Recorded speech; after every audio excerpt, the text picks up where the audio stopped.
The basic concept of TMS, transcranial magnetic stimulation, is simply induction of an electromagnetic field to the brain by using an electromagnetic coil placed over the scalp and producing a very fast current through this coil, which actually produces this electromagnetic field. The electromagnetic field reaching neural networks or brain cells would cause action potentials, would activate these brain cells, and activation of these brain cells repeatedly can cause long-term changes.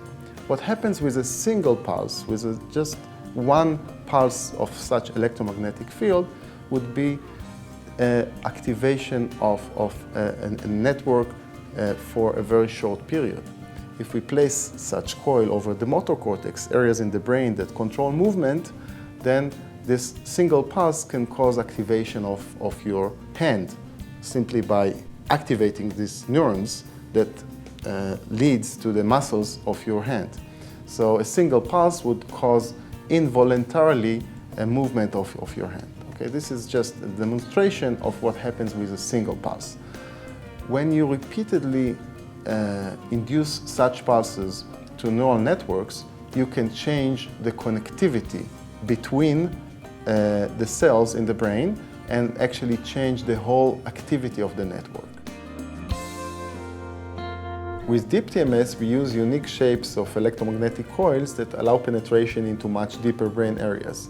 This is done by a summation of electromagnetic field over the scalp and minimization of non-tangential elements of the coil. The shape of the coil is quite complicated, but it allows eventually stimulation of larger volume and also deeper areas in the brain. Why is this important?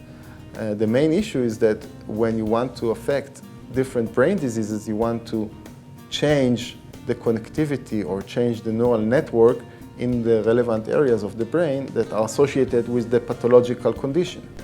So these larger, special, unique deep TMS coils allow this penetration of effective stimulation into much deeper and relevant brain regions to several brain-related disorders. We know that in depression, the pathological circuitries are lying deep in the brain, the brain reward system, for example.